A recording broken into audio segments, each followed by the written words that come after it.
welcome to the next episode of Decants with D. Tonight, we are not tasting wine. We are looking at the opportunity to invest in wine and make money. I am Dietmar. I am your host, and I'm the regular guy from Long Island. Now, when it comes to investing into wines, experts will tell you can only do it with French Bordeaux. Well, I have news for you. In my book, you can do it with French Bordeaux, only first growth and second growth, and I will explain that in a minute. And you can do it with top-notch California Cabernets from Napa Valley. So those are your choices. Now, when it comes to French Bordeaux, the key here is there's 5 wines in the 1855 or so rating when they announced the classification of the French Bordeaux. 5 wines that made the first growth. That's the Haut-Brion, the Mouton Rothschild, the Lafite Rothschild, the Margaux, and the Latour. They're incredibly expensive, but yes, you can invest into them and they will barely ever lose their value. And then in addition to those 5, there are 14 second growth French Bordeaux. 2 of them I have right here. The Chateau du Coup Bécalieu in this fabulous orange label, and the Chateau Léoville-Barton with the famous black stripes on the white label. But there's others, just to mention a few, the Rosanne Ségla, the Rosanne Chassis, the Léoville Las Casas, the Léoville Pouilly-Fer, the Pichon de Longueville, one of my favorites, the Pichon Lalande, the Costernel, and a few others. So those wines are rare. Among the many French Bordeaux, there's only 14 second growths and 5 first growths. And the consistency that these wines have attract wine investors. They come from America, they come from Europe, they come from China, a lot of them come from Japan. The second thing is you need to pick the wines that are rated ideally 95 and above. 93 can do, 93, 94, but 95 and above are the really ones to invest into. And that is on the Wine Spectator scale. There's many other rating scales out there, you know it, and I've advertised some. But when it comes to investing into wines, the majority of the serious wine investors, they go by Wine Spectator. So Wine Spectator, possibly Robert Parker are the 2 you can go by. So you want to invest into wines that are 95 rated on the scale from 0 to 100 at Wine Spectator, or Robert Parker 95 and higher. On the Napa Valley side, there are the Titans. That is Joseph Phelps insignia. You see it here on the outside left. The Robert Mondavi Private Reserve, the Caymus Special Select, not this regular Caymus, the Caymus Special Select. The Opus 1, everybody has heard about it, which is the joint venture between Robert Mondavi and Philip Baron de Rothschild, and then the famous legendary Schrader from Napa Valley. Those wines are just as legendary for investors as the French Bordeaux first and second growth. It is getting riskier when you take some of the other spectacular Cabernet Sauvignons from Napa Valley.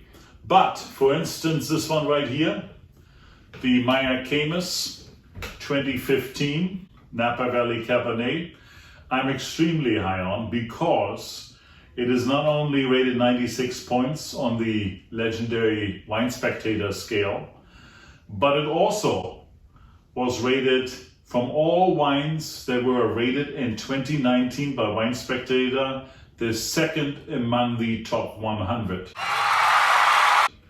And if you are rated number 1, 2, 3, 4, 5 in every of the annual Wine Spectator top ratings, that has an extra pull for investors.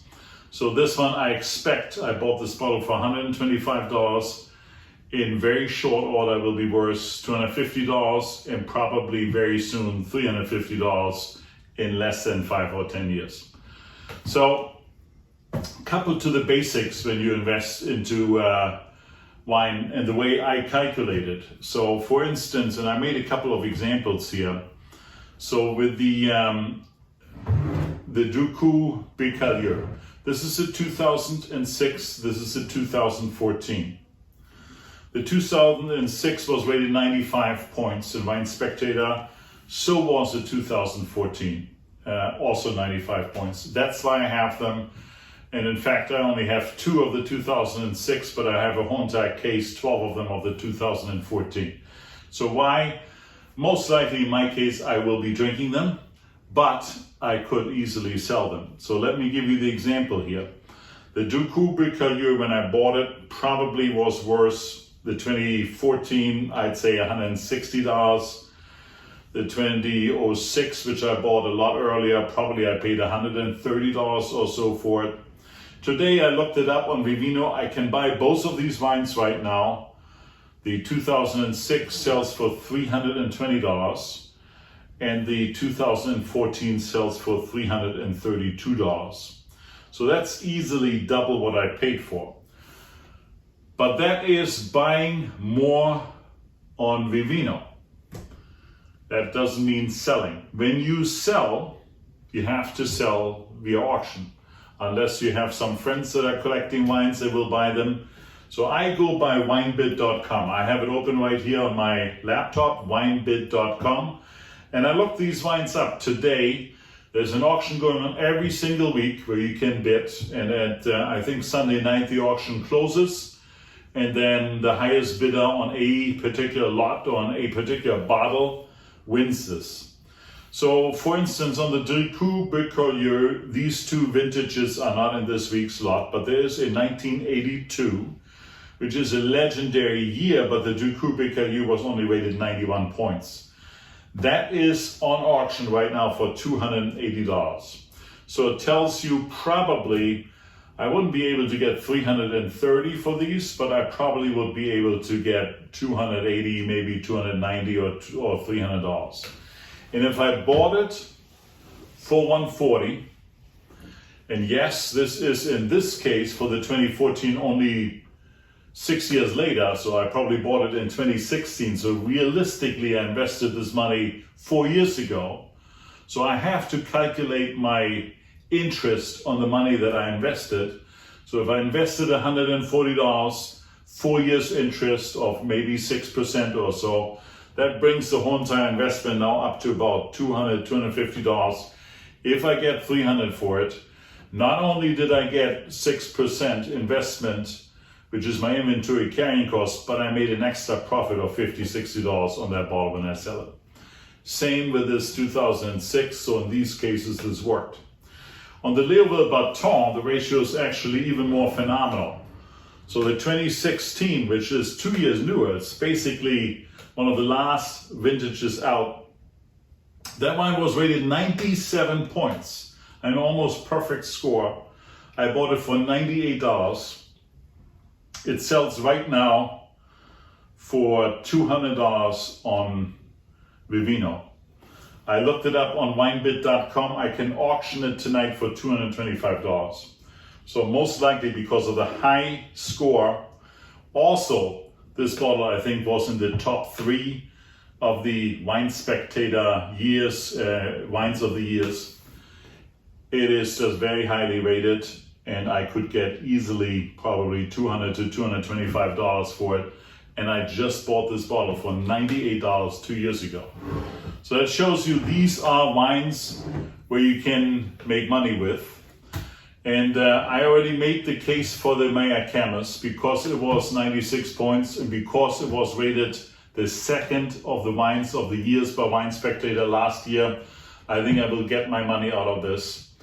I looked up the Groth Special Select, an outstanding wine, also rated 96 points, but it basically on winebid.com retails right now in the auction for exactly what I paid for. So I not make any money on this, and that tells you that the market is tight, because Groth, as great a Groth Cabernet is, it is not one of the top 5 considered in Napa Valley. Whereas the Insignia is. This bottle, I have it down here, I looked it up as well. The Insignia is worth $240. It's 93 points, so it just fits my investment criteria, because it has to be 93 or higher, ideally 95 or higher points on Wine Spectator. And I bought this bottle probably for $130.